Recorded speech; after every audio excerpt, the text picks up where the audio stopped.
Tentunya saya tidak mau Anda join malam ini sia-sia, tidak mendapatkan insight apapun. Anda bisa catat dengan strategi 4P and 1C. 4P, 1C. Apa itu? Saya selalu memulai bisnis itu dengan bukan mempermasalahkan modal, tapi Ya.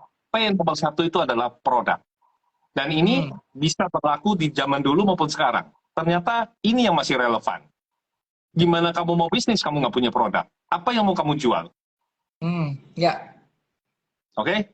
Kalau kita belum punya produk, kita belum bisa jualan, di P pertama, maka kita cari produk kita itu dengan menjual diri kita sendiri. Wah, tajam banget kok Tommy. Emangnya saya suruh jual diri? Bukan. Jual jasa kamu. Belajar. Entah kamu mau nyupir, kamu belajar nyupir, ataupun kamu kerja dulu. Kalau mau kerja, mau buka toko handphone, kamu kerja jadi pegawainya toko handphone. Mau buka toko roti, seperti Pak Hermanto dulu kan dia sebelum, kalau nggak salah dia bekerja sebagai pegawai daripada toko apotik ayahnya. Toko cat, kalau nggak salah malah ya. Nah itu kita akan mendapatkan di posisi pertama itu produk itu ternyata diri kita sendiri. Bagaimana kamu memanfaatkan P yang pertama, produk. Nah produk kamu itu ya ada beberapa poin mendasar lagi. Di posisi nomor satu, apakah yang spesial dari dirimu? Apakah ketika kamu lamar ke orang, kamu mengatakan berapa kamu berani bayar saya? Gajimu itu yang kamu tonjolkan, maka kamu tidak akan diterima. Sama Ya. ketika masuk ke marketplace, ini hukumnya yang sama juga. Kan sekarang online. Di online, apa sih yang spesial daripada produk kamu? Yang kedua, apa yang membedakan produk kamu dibanding para pesaing? Di zaman dulu, apa sih jasa saya yang berbeda dibanding orang lain? Saya bisa nyupir kendaraan, tapi di Bali. Saya bisa bahasa Inggris. Saya bisa bawa turis. Pasti Ya. pendapatan saya lebih besar daripada supir biasa. Nah, di Betul. zaman sekarang relevansinya adalah produk yang saya jual, orang lain juga jual di online. Tapi apakah produk saya ini punya manfaat yang berbeda? Katakanlah kamu jual pemutih wajah. Apakah produk saya ini nggak sekedar putih, tapi tidak merusak wajah? Nah, ini kan lebih spesial. Ya. Lalu yang Betul. ketiga, masuk ke arah fitur-fitur. Apakah fitur yang di handphone lama, di teori yang lama ya, apakah dulu kan orang selalu beli handphone itu melihat fitur-fiturnya. Ya. Kemudian baru dia mempertimbangkan bentuknya. Dan malah kadang-kadang orang kalau beli handphone itu bentuknya dulu baru fitur. Nah, tapi kalau Betul. zaman sekarang di online itu beda. Fitur-fiturnya apa yang menjadi kunci? Karena bentuk handphone sekarang rata-rata papan selembar. Ya. Kecuali yang belakangan ya, sudah mulai lipat-lipat. Saya masuk lagi ke lebih dalam bagaimana cara menggunakannya. Kalau dulu ada yang namanya SPB, ada SPG, diajarin cara pakainya. Kalau sekarang kita harus jelasin dengan baik di online, bagaimana cara menggunakannya. Baik itu melalui live, baik itu melalui di marketplace kita jelasin dengan baik. Lalu tentu detail tentang bentuk, warna, dan juga ukuran ini menjadi hal yang penting. Serta ternyata untuk menaikkan value daripada penjualan kita nantinya, di posisi nomor satu tentang produk adalah apakah kamu memiliki logo yang unik. Itu juga Karena termasuk ya. yes, karena logo inilah yang akan menjadi identity kelak, yang akan menaikkan harga barang kamu berbeda daripada barang-barang yang lain. Jadi buat teman-teman semua yang malam ini join di IoT Cloud, poin pertama adalah tentang produk. 4P, 1C, saya sudah membuka dengan produk. Oke, itu utamanya bagaimana produk Anda tadi memenuhi kriteria-kriteria yang disampaikan oleh Kotomi ya. Apalagi saat Ya. ini setelah pandemi banyak sekali perubahan, pergeseran dari yang sebelum pandemi dengan yang saat ini, gaya hidup masyarakat pun berbeda. Produk yang Anda tawarkan atau jasa yang Anda tawarkan juga harus menyesuaikan. Oke, kita berlanjut ke Tommy. Setelah produk, apa yang harus diperhatikan? Ayo, coba saya pengen tahu dulu nih reaksi dari teman-teman. Tadi saya sudah bagikan poin pertama tentang produk. Ya, Nah, sebelum kita masuk ke poin kedua, menurut kalian apa poin kedua? Ayo, 4P 1C.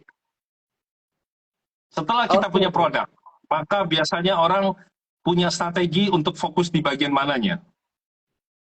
Baik itu di Boleh zaman dulu maupun di-share ya? sekarang, mau offline maupun online sama aja. Ayo, brother, menurut kamu apa, bro? Biasanya setelah ngomong produk, itu ke harga atau price ya kok. Kalau Yes, orang true. biasanya ya. Price, bagus banget. Ya, tentang price. Karena price ini selalu sensitif. Hmm. Selalu sensitif. Bagaimana kita bisa mendapatkan suatu keberhasilan dalam penjualan, ternyata harga itu sangat menentukan. Dan Hmm. bicara tentang harga, maka teman-teman, Anda bisa masuk lagi di posisi 4P1C tadi. Di bagian price, Anda bisa mendetailkan, ini adalah rumus yang berlaku di offline maupun di online. Berapa nilai dan value daripada produk yang nanti konsumen beli. Apakah itu setelah dibeli sama dia itu punya nilai, punya value-nya. Sehingga dia punya bahan untuk bercerita. Contoh, dia beli sesuatu barang ini, dia bayarkan harganya, tapi dia merasa bahwa yang dia dapatkan lebih daripada yang dia bayarkan. Hmm. Di zaman dulu, mereka akan mouth to mouth. Di zaman sekarang, mereka akan share di media sosialnya. Ini keuntungan kamu. Kalau marketingnya ibaratnya dulu itu satu kampung akan beli sama kamu. Kalau lurahnya puas, ya. Ya. Tapi kalau sekarang, seluruh dunia pun akan beli sama kamu. Kalau memang produkmu itu unik seperti Tesla. Betul, Simple, betul. tetap ada kan hal yang masih bisa relevan. Yang kedua, apakah kalau kamu turunkan harga, berantem di pasar, bikin harga promosi, bikin diskon habis-habisan, itu akan membuat target marketmu itu menjadi respect terhadap produkmu atau justru memandang rendah produkmu. Karena tentang harga ini sangat sensitif. Ya. Dari awal, kalau kita tidak pintar-pintar menaikkan ataupun mengatur, produk kita ini akan terjebak pada satu posisi. Contoh, saya tidak di-endorse apapun ya, namun saya harus mengatakan bahwa ikat pinggang yang berlogokan H, dari awal dia sudah punya satu konsep. Dia menduduki posisi strata teratas. Yang dia incar adalah strata teratas. Tapi sebaliknya, ada merek tertentu yang lebih fokus. Mungkin Anda pernah lihat huruf G, yang dimana dia marketnya memang dia untuk masyarakat banyak. Jadi kamu mau jual target marketnya itu mau banyak, untungnya dikit, atau jual marketnya dikit, tapi untungnya banyak. Ini memang mesti ditentukan dulu. Nggak Hmm. bisa berantakan. Dari awal memang mesti di-set. Itulah tadi tentang logo. Itu berkaitan semua. Detailingnya nanti Kotomi akan share selanjutnya, tapi malam ini kita akan dikejar waktu, jadi 4P 1C ini akan saya selesaikan dulu. Lalu yang Oke. ketiga, kalau nantinya saya mau scale up bisnis saya mau menaikkan harga jual barang saya, produk saya, bisa nggak? Setelah kamu bantai dengan diskon, setelah kamu penjualan di hari pertama, kamu panggil influencer, kamu minta influencer ngantri, minta share di media sosial dengan buy one get one free dan sebagainya, promo diskon habis-habisan. Budgetingnya kamu hajar di awal, pertanyaannya sekarang, setelah kamu nggak mengeluarkan itu semua, orang masih tetap beli nggak? Itu deep Oke. banget loh, karena di zaman kakek nenek kita, mereka jualan dengan rasional. Mau untung Ya. banyak, mau untung sedikit, buat mereka itu yang penting untung wajar dan market mereka organik. Memang benar-benar kalau orang beli mau to mouth bagus, akhirnya ngantri. Ngantrinya asli. Kalau sekarang ngantrinya banyak kan antri settingan, Ya. bukan ngantri beneran. Nah ini sekarang justru lebih bahaya dibanding zaman dulu. Sekali produk kita jelek, sekali ternyata yang diantriin kemarin itu justru tidak sesuai dengan ekspektasinya, mereka pasang di media sosialnya, itu akan jadi jebakan yang mematikan kita, dan akhirnya kita menemukan sekarang bahwa ada produk-produk tertentu, minuman tertentu yang rasanya mangga, itu tidak ada yang ngantri. Bahkan mulai Hmm, tutup dari satu persatu. Dan ya, tiba-tiba ada minuman es krim yang produknya melejit luar biasa. Di awal-awal dia nggak begitu ramai, tapi karena dia membuktikan bagaimana dia bisa diterima market, sekarang dia luar biasa. Jadi teman-teman, betul. Anda sudah malam ini dapetin insight bagaimana kita ternyata di awal saat berbisnis harus menentukan settingan yang tepat untuk produk dan harga kita. Poin terakhir daripada price adalah bagaimana harga kita ini dibanding dengan kompetitor. Jadi kita juga nggak bisa, bro, dari awal kita set harga terlalu tinggi dengan tujuan memberikan orang efek seperti buy one get one gitu ya.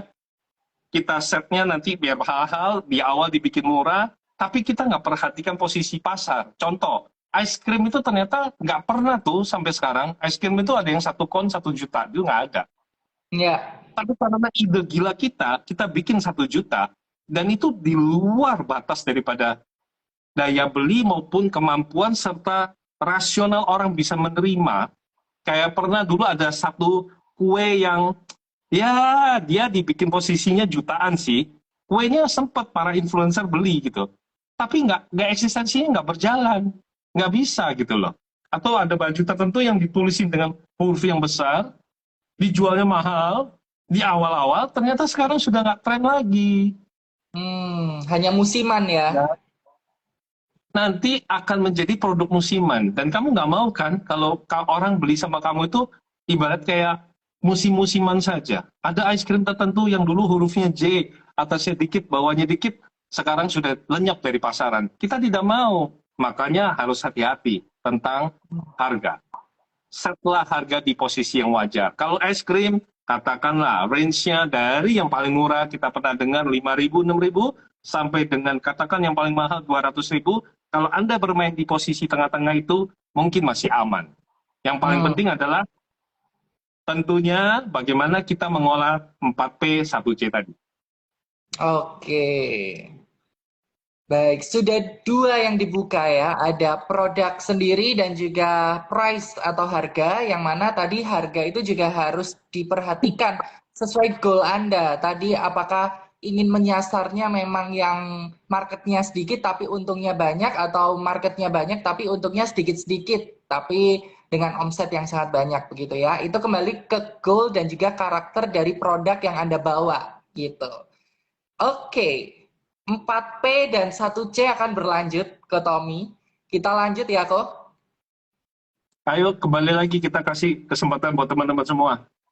P yang ketiga apa? Dan tadi P pertama sudah produk, P kedua tentang price, P ketiga apa? Ayo, Nah, kasih teman-teman kalau kesempatan mau dulu teman-teman. Barangkali jawab, ada yang mau menyapa, mau mengetik, silakan. silakan ya langsung diketik aja di kolom komentar. Kira-kira P selanjutnya itu apa ya? Kalau tadi setelah produk dan juga price atau harga. Nah, ini ada yang masuk ke Tommy, ada yang bilang promosi, ada yang bilang Oh. place. Ya, wah, kalau kita pengen tahu nih, kalau menurut Anda mana yang paling cocok untuk menempati posisi P ketiga? Ayo. Oke, ini ada banyak yang place, lalu juga promotion, kemudian ada juga yang jawab performance, promosi, promo, banyak sekali promo dan juga place ini sepertinya dari teman-teman IC Heroes ke Tommy. Oke. Rata-rata hampir benar, cuma tinggal penempatan aja. Place berikutnya, tempat Anda jualan. Jualan produk di tempat yang orang-orang masih memakai koteka, banyak orang bilang nggak bisa jualan celana panjang. Padahal itu menjadi tren buat mereka yang masih pakai koteka. Tergantung bagaimana cara kita memanage marketingnya. Tapi tentu itu lebih challenging.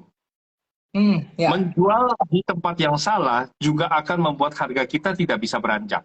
Contoh, Anda menjual handphone di pasar dengan di mall, pasti tidak mungkin apapun yang Anda siapkan fasilitasnya di pasar, orang punya waktu terbatas di pasar.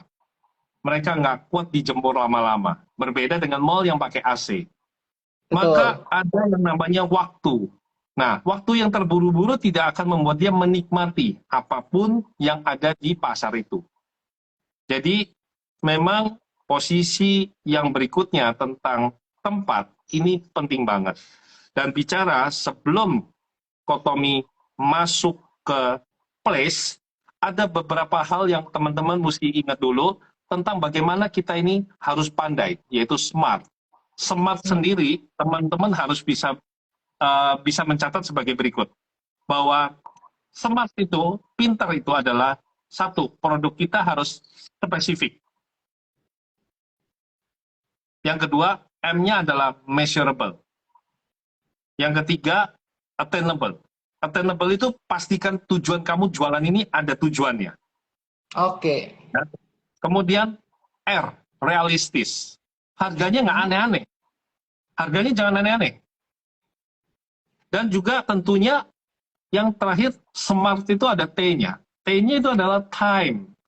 Time bound. Time bound itu adalah kamu jual produk ini di waktu yang tepat nggak? Coba, contoh bro, ada nggak orang yang jualan suatu produk di waktu yang tepat sama di waktu yang nggak tepat? Ada nggak coba? Ayo teman-teman silakan. Contohnya, orang yang jualan produk di waktu yang tepat dan booming, dan contohnya orang yang jualan produk yang bagus tapi di waktu yang nggak tepat dan akhirnya apes. Ada nggak? Coba. Ayo bro, ada nggak? Coba. Pengalaman Anda pernah perhatikan jalan-jalan di mall atau di market, pernah lihat nggak apa yang terjadi? Waduh, kalau yang kayak gitu ya, sering sih. Mungkin, nah ini ada yang Aisirus bantu jawab. Jual es krim tapi waktu musimnya musim hujan, dingin, nggak laku ya berarti. Oke, terus. Terus kebalikannya jual ronde harusnya pas musim dingin gitu katanya. Kalau yang ini ada banyak nih yang kasih komentar ya. Oke. Tergantung timing berarti ya Kotomi pada intinya. Kalau misal kita ngeluarin produknya itu nggak pas trennya atau lebih duluan daripada belum ngetren itu juga nggak masuk ke market begitu ya. Ibaratnya kalau dulu, orang-orang itu dia research-nya itu terbatas. Dia harus memperhatikan musim. Ya, tadi jawabannya ada yang benar. Dia harus memperhatikan musim dan juga memperhatikan kampung halamannya, orang-orang kebutuhan di daerah itu apa. Tapi kalau sekarang, Anda cukup klik yang namanya Google Trend. Ada mesin Ada pencarian. tools ya. Jadi ibaratnya kita harus pintar untuk survei produk terlaris yang ada di marketplace saat ini. Yang paling populer, dan itu ada. Ternyata datanya ada, dan itu jauh lebih mudah. Jadi malam ini teman-teman, tentunya Kotomi men-sharekan tentang bagaimana adaptasi bisnis. Tidak ada kata terlambat, tidak ada yang perlu disesali.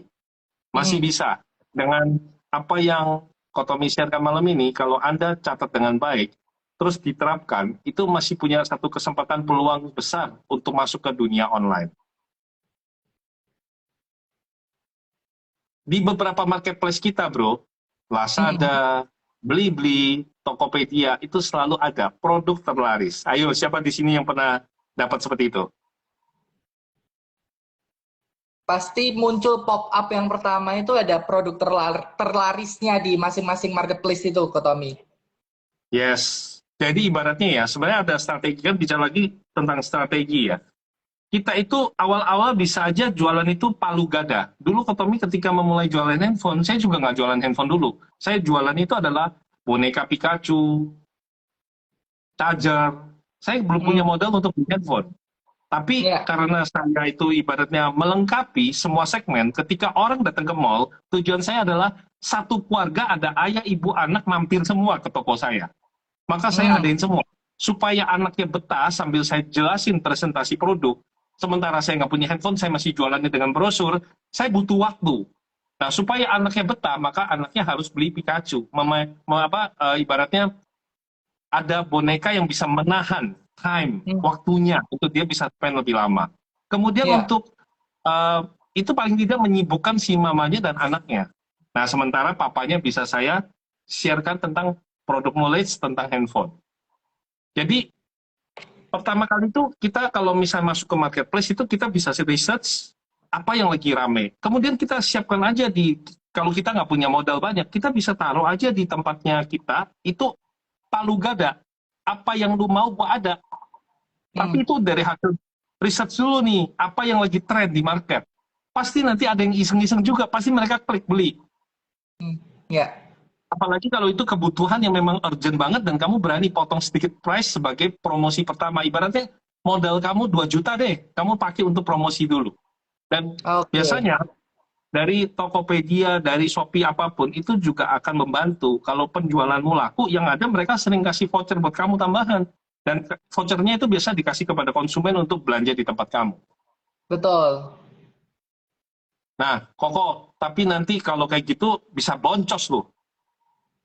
Ya kan? Nah, Ya pasti dong ada menyiasatinya strategi seperti apa tuh? lanjutannya. Dan nggak mungkin ya, Potomi bisa share habis-habisan malam ini di sini karena waktunya kan masih terbatas ya, Betul, masih ada betul. P yang lain, masih ada 1C itu. Tapi kurang lebih teman-teman di awal Anda jualan itu bisa tadi 4P 1C, di mana di awal ketika bicara place kamu itu harus menjadi one stop shopping. Orang masuk ke tempatnya kamu, masuk ke tokonya kamu tuh apa aja ada. Nah, ini akan lebih menguntungkan. Jadi dia nggak usah lari ke toko tetangga. Kalau itu zaman dulu. Kalau Otomi saat dimulai di mall, ya, bro, itu saya di mall itu ada beberapa toko, tapi itu sebenarnya dengan nama yang berbeda, tapi sebenarnya toko saya sendiri juga. Oke. Jadi saya benar-benar menciptakan toko yang nyaman banget, yang pakai sofa Ya, duduknya, itu untuk market yang mahal, barangnya memang mahal banget. Barang yang ya. sama bisa jadi lebih mahal. Tapi orang yang beli nggak pernah ngantri. Oh, Orang yang beli duduknya di sofa. ya. Minumnya Nilai sudah plus. beda. Minumnya Coca-Cola atau teh botol. Tapi sebaliknya, toko yang saya buat satu lagi itu toko posisi mid. Di mana minumannya adalah aqua dan juga tidak ada bangku seperti sofa. Fasilitasnya, packingnya, semua packagingnya yang standar. Tapi kalau tadi di toko yang mewah itu kemasan packagingnya pun berbeda. Lalu kemudian saya juga buka lagi counter untuk yang murah meriah. Handphone yang jual di tempat yang murah meriah itu tidak lebih dari 1 juta. Tapi penjualannya ekspres. Dan tempatnya pun saya tulisnya top sell express. Jadi Hmm, penjualannya bisa lebih cepat. Karena kita mau ngejar quantity. Tapi betul. kalau yang di toko yang mahal tadi, kita kejarnya adalah tentang keuntungan, profit. 3 segmen Hmm, kita harus masuk. Jadi dari awal, kita di tempat kita itu palu gada apa aja ada, tapi lama-lama bergerak ke arah niche. Jadi ibaratnya makin lama makin spesifik. Kita udah tahu nih barang ini kita laku banget nih, ya kan? Kita mulai tahu wah ternyata ini best seller. Nah kita mulai cari apakah ada dari awalnya kita reseller, lama-lama kita mencari produsennya kan, dan kita negosiasi dengan produsennya. Apakah kamu bisa menyiapkan kuantiti katakanlah 1.000 piece dengan brand tertentu? Saya akan menjualkan. Nah, ini akan memberikan keuntungan yang lebih. baik. Itu tadi ya.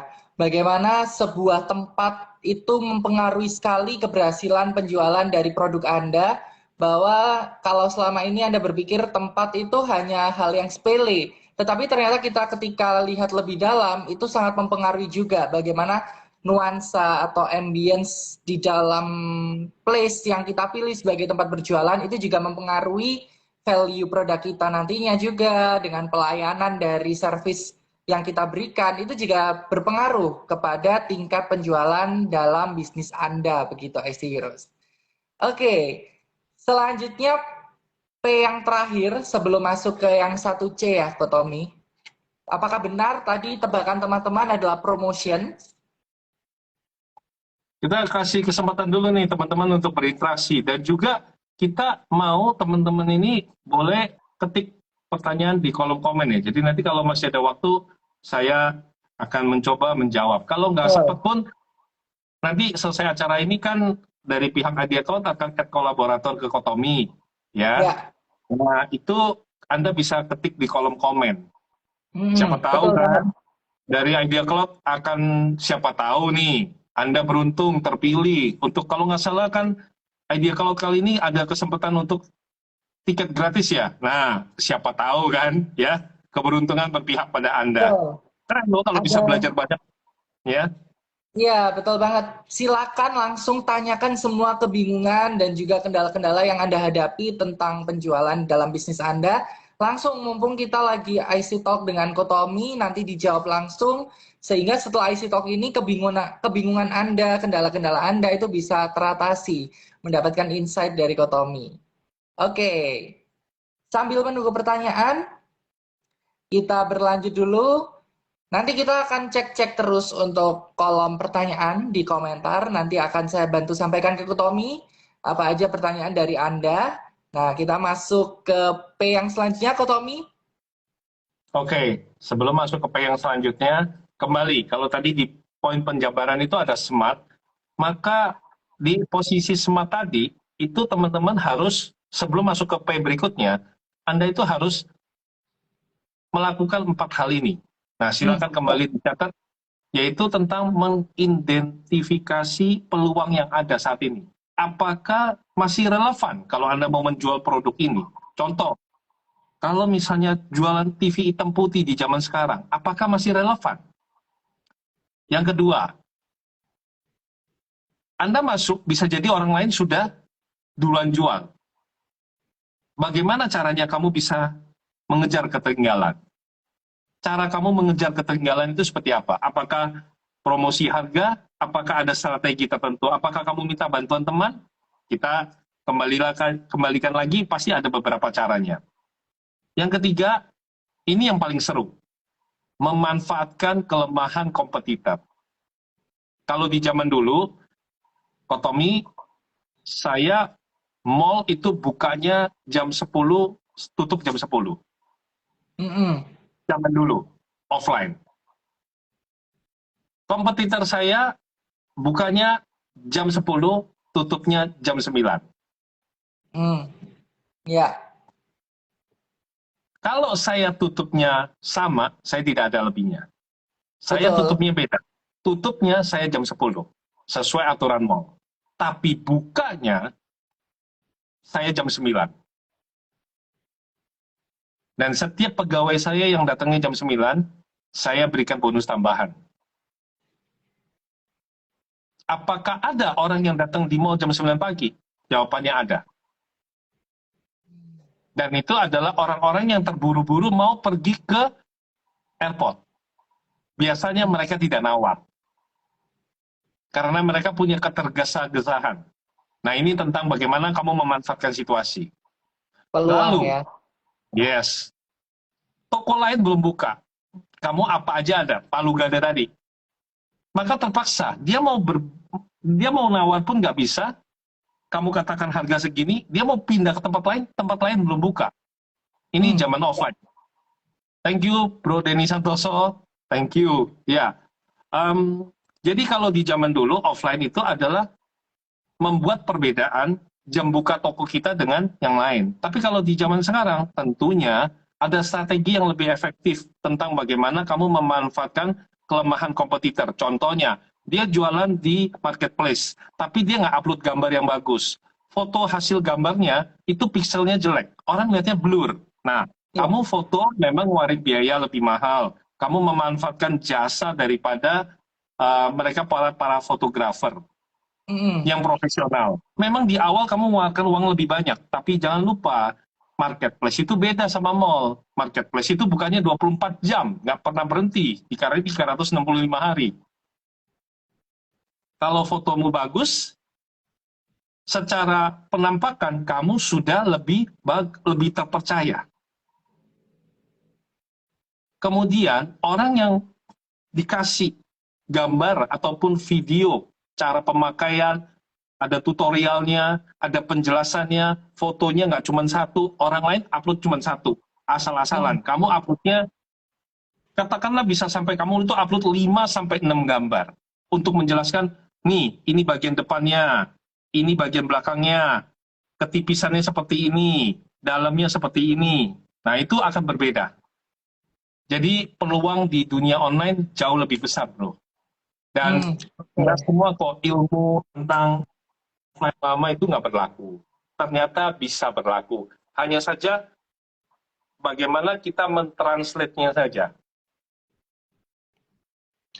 Oke, menarik. Tadi ketika Ko Tommy bilang kalau kita selain memanfaatkan dan mengidentifikasi peluang, juga harus lihat ini ya. Tadi ada tentang kompetitor, bagaimana kita bisa menganalisis kompetitor kita. Nah, apa aja kok biasanya kalau kita mengamati kompetitor, hal-hal apa yang harus jadi fokus kita supaya bisa jadi bahan untuk lebih maju dibandingkan kompetitor dan kita bisa lebih unggul gitu kok dalam kompetisinya. Oke, saya bahas salah satu poin ya, karena mengingat waktu yang ada. Katakanlah begini, kalau saya bahas tentang, tentunya kalau kamu punya pasukan yang setia sama kamu, membeli sama kamu, itu berbeda cerita. Tapi sekarang, katakanlah kita belum punya modal apa-apa, kita mau buka toko juga nggak punya modal, orang tua nggak bisa, tapi kalau kita mau buka di marketplace, maka dari nomor satu tentunya kita buka jualan, kita harus punya KTP, rekening bank, nomor handphone bisnis, alamat, itu adalah hal-hal tentang kelengkapan kita mau bangun satu toko. Itu mau jualan di online maupun di offline sama saja. Terus yang di posisi kedua, tahu persis memahami aturan jualan seperti apa. Sehingga ketika nanti kalau udah jualan rame itu nggak sampai kamu di-ban. Ada proses yang namanya order pengiriman, penarikan saldo, dana penjualan, retur, pengembalian dana, memasukkan resi pengembalian, bahkan upload produk seperti kita kata Kotomi tadi, dan juga menggunakan fitur iklan. Lalu tentunya ada penguasaan pengetahuan tentang produk yang kamu jual. Setelah itu, bangunlah reputasi yang baik tentang toko kamu, tentang bagaimana kamu mendapatkan mungkin itu rating, bintang, ini akan membantu. Karena, nah ini keyword malam ini ya, reputasi lebih berharga daripada profit. Itu ya, insight dari Ko Tommy harus benar-benar di-highlight. Reputasi lebih berharga daripada profit.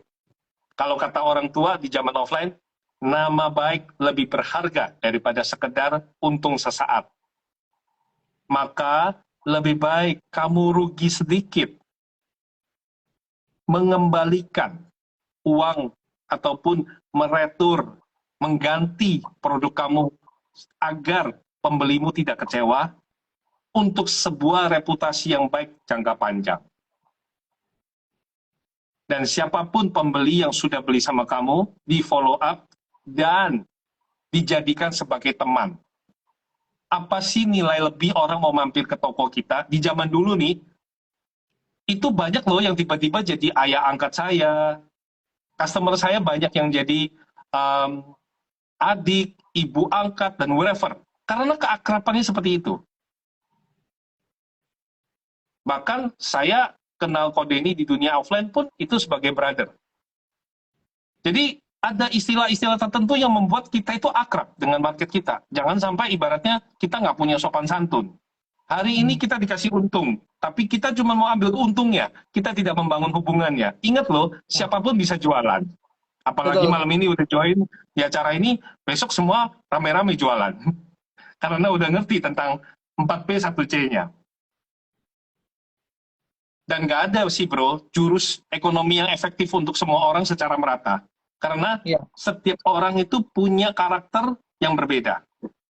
Tapi ada satu kesamaan. Mau itu di zaman dulu maupun sekarang. Mau offline maupun online. People will always remember how you make them feel. Di zaman dulu, manusia itu mengingat kebaikan apa yang kamu buat. Di zaman sekarang, mereka akan melihat apakah setelah mereka beli, kamu masih memfollow up. Apakah kamu cuma follow up pada saat jualan. istilahnya kalau di chatting itu ya, kalau udah masuk orderan online, jadilah yang terakhir untuk mengakhiri chat. Jadi jangan sampai menggantung. Jadilah yang paling terakhir dalam chatting.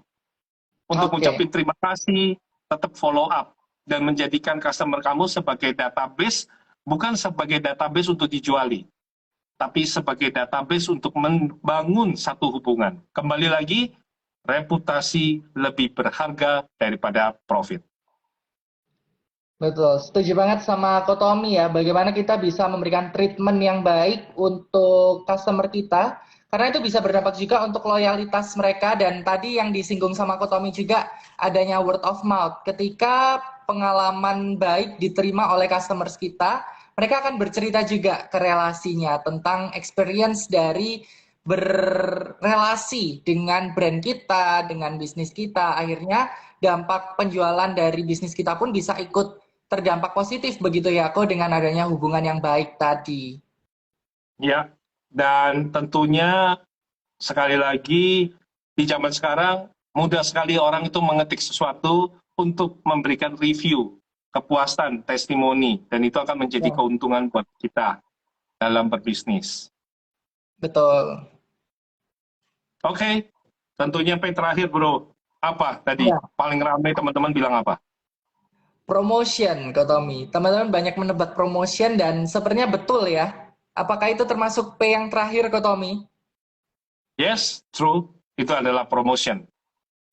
Karena itu adalah bagian dari marketing juga. Bagaimana setelah kamu mencari winning product, produk yang bagus, ya, Ya, mencari supplier, memanage konten, foto, deskripsi, harga yang bagus, lalu kemudian tentunya ada iklan untuk marketingnya.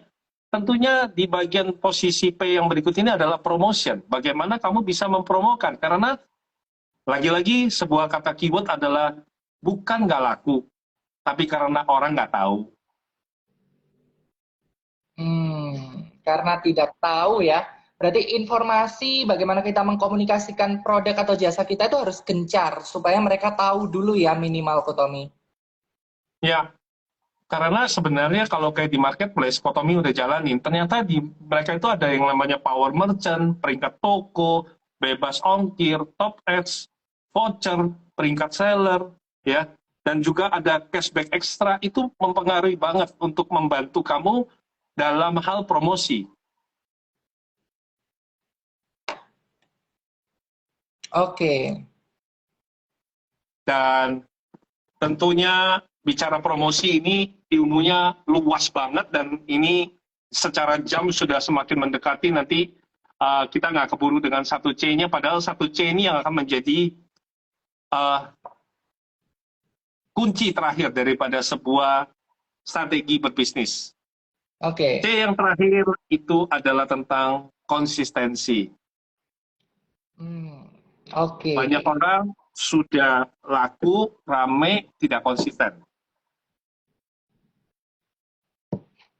Dan saya rasa semua orang akan setuju bahwa ternyata konsistenlah yang paling sulit di Hmm, dalam berbisnis. Kadang-kadang sepi di awal sudah tidak mau lagi melanjutkan. Dikasih rezeki Tuhan ramai luar biasa, untungnya udah banyak, tidak konsisten untuk mempertahankan value, tidak mempertahankan keunggulan mutu. Kadang-kadang di dalam makanan, kita makan, kita kecewa. Brother pernah nggak ngalamin? Makan di resto ini enak banget. Tapi begitu hmm, pindah tempat, cabang yang sama, nama yang sama, tapi jorok makanannya. betul. Pernah beberapa kali. Artinya, Nggak sama standarnya ya, Ko. iya, standarnya nggak ada. Konsistensi produk rasa itu nggak ada. Yang level M itu, makanannya kenapa sampai hari ini dipercaya dan menjadi fast food yang paling fenomenal? Karena dia punya standar satu tentang konsistensi. Konsisten, bumbunya mungkin digramasi, Ya. ya kan? Hal-hal detail itu semua diperhatikan. Nah, seringkali ketika kita sudah ramai, kita lupa bagian yang satu terakhir ini. Begitu pula kalau sepi, padahal itu kita sudah oke lah, kita sudah benar-benar berusaha semua promosinya apa, tapi kita nggak konsisten. Betul. Dan banyak hal dalam hidup ini Kotomi kembalikan tentang pemahaman yang salah. Keyword yang menjadi brainstorming buat kita malam ini adalah banyak sekali orang katakan tentang time is money. Benar? Ya, sering seperti itu kok. Yes. Tapi setelah 20 tahun saya berbisnis, saya bisa katakan kepada teman-teman, terutama Anda yang baru memulai, nggak ada kata terlambat, karena bagi saya setelah perjalanan semuanya ini, yang benar adalah money is time.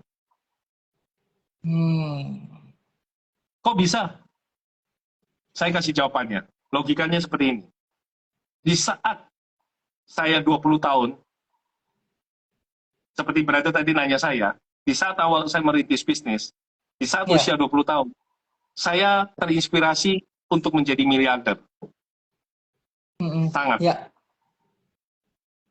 Tapi hari ini ketika saya sudah berhasil menjadi miliarder, yang saya inginkan adalah kembali ke usia 20 tahun.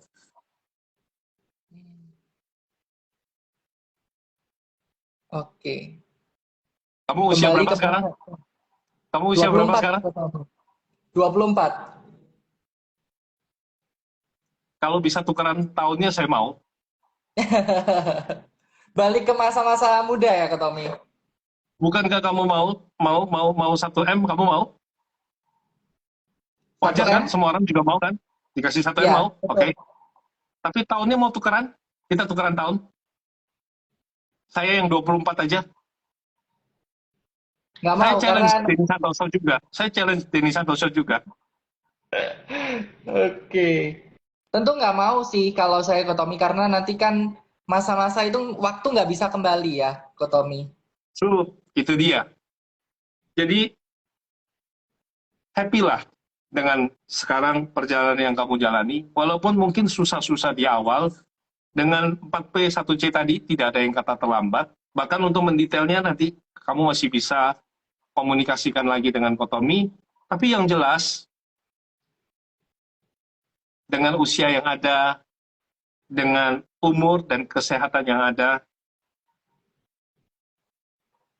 money is time. Banyak orang mengatakan time is money.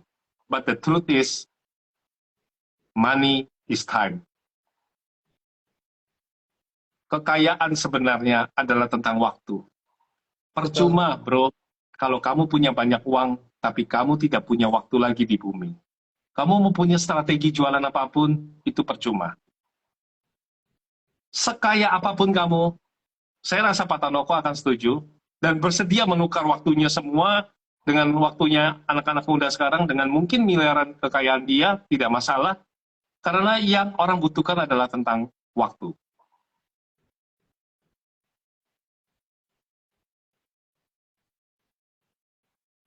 Betul Wah, banget. kenapa nih tiba-tiba hostnya jadi speechless? Jadi Betul. ingat Jadi sesuatu ya? dapat nih insight-nya betapa berharganya ya waktu, bagaimana kita harus menjalani prosesnya ini dengan memaksimalkan sebaik mungkin. Jadi untuk teman-teman iSerious juga yang masih pebisnis muda, baru merintis bisnis, enjoy-lah menikmati waktu begitu ya ke Tommy, bagaimana proses ini harus dilalui supaya kita akhirnya ketika sudah mencapai titik tujuan hidup kita atau goal kita dalam berbisnis, ketika kita tengok kembali ke belakang itu kita bisa flashback memorinya itu dengan lebih baik, dengan melihat betapa perjuangan dan juga proses itu sudah dilalui gitu ya ke Tommy. Iya. Oke, teman-teman iSerious juga pasti malam ini banyak sekali insight yang didapatkan. Nggak hanya tentang skill untuk lebih memaksimalkan penjualan di bisnisnya, tapi lebih dari itu tentang mindset dan juga pemikiran-pemikiran Anda itu bisa di-refresh lagi dari wawasan-wawasannya Kotomi. Pembicaraan yang kita sajikan di IC Talk malam hari ini bisa memberikan inspirasi dan membuat kita bisa berpikir lagi ya untuk menjalankan proses dalam berbisnis yang kita jalankan saat ini. Nah, ngomongin tentang inspirasi dan juga insight Kotomi, dalam memberikan malam hari ini pasti kan Kotomi sudah memperkaya wawasan terlebih dahulu sebelumnya. Nah, caranya seperti apa Kotomi supaya bisa memperkaya atau mengupgrade ya wawasan tentang bisnis itu Kotomi menjalankannya seperti apa? Apakah belajar dari orang yang lebih berpengalaman dan lebih sukses lebih duluan daripada kita itu bisa membantu kita Kotomi? Banyak orang mengatakan bahwa mereka tertarik untuk belajar dari kesuksesan orang lain. Hmm. Wajar. Bagaimana cara mendapatkan kekayaan 1 miliar pertama, 2 miliar pertama, 5 miliar pertama. Tapi kalau Kotomi pribadi, if I can turn back the time, gitu ya, saya bisa balikin waktu, saya akan belajar dari justru kegagalan orang lain. Karena belajar dari kegagalan orang lain, kita mempersingkat kesuksesan kita bisa lebih cepat waktunya, setidaknya kita tidak jatuh dalam lubang yang sama. Kesuksesan setiap orang itu berbeda. Tidak akan ada yang akan menceritakan rahasia kesuksesan yang sebenarnya, kecuali itu ayah dan ibumu. Pahami itu baik-baik. Yang kamu dapatkan mungkin hanyalah, katakan yang terbaik hanya 70%.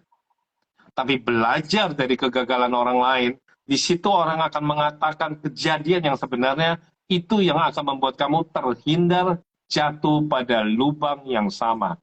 Kebayang nggak? Kamu berpartner bisnis, main asal-asalan aja, percaya pada seseorang, percaya pada seorang katakanlah coach, mentor atau apapun itu, hanya karena pencitraan media sosialnya, tanpa kamu tahu integritasnya, itu yang akan membuat kamu jatuh terpuruk nantinya. Karena yang kamu kejar adalah rahasia kesuksesannya.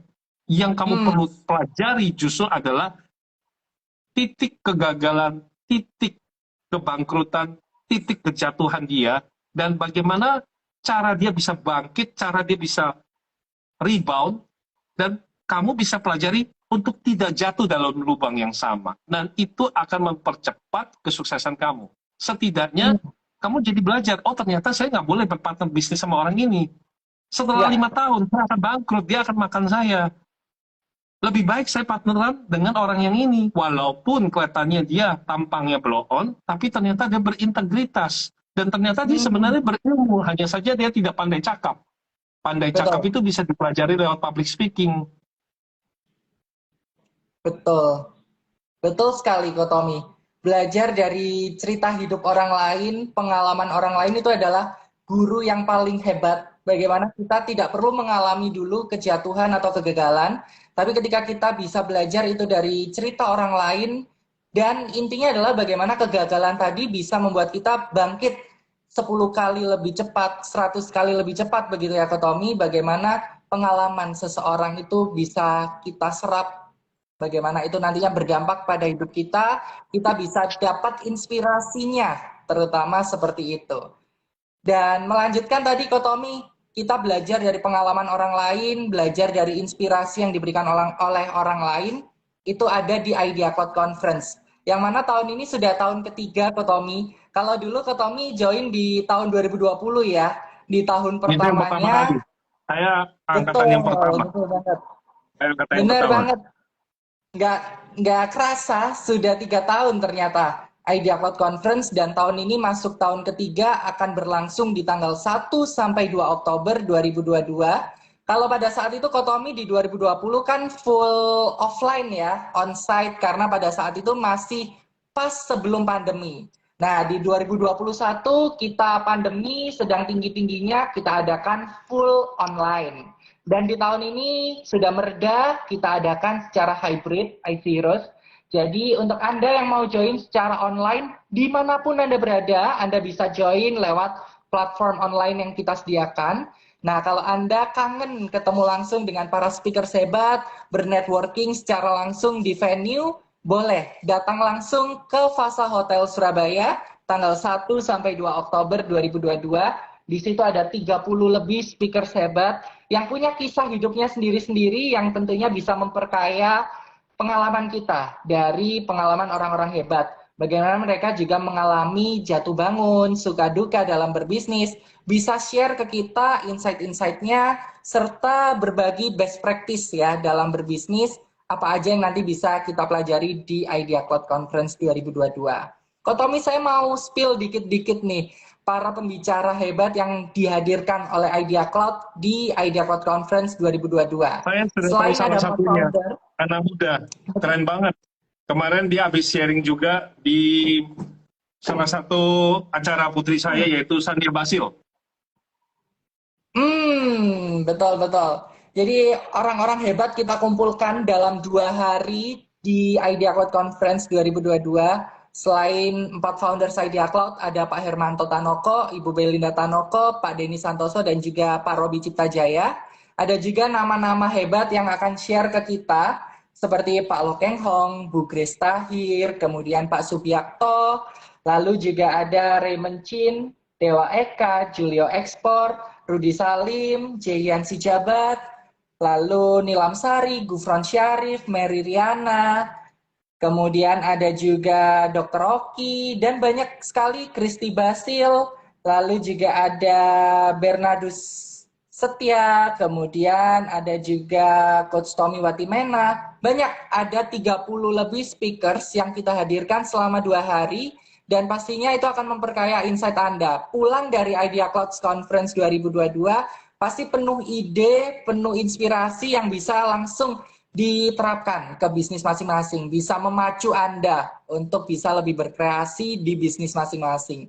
Jadi kita tunggu ya, tanggal 1 sampai 2 Oktober, mulai dari 280.000 aja Anda bisa join secara online di Idea Cloud Conference 2022. Langsung klik link bio Instagram @ideacloud.id untuk mengamankan kursi Anda, IC Heroes, karena animo dan juga respon dari IC Heroes ini begitu luar biasa. Banyak yang sudah pesan dan mengamankan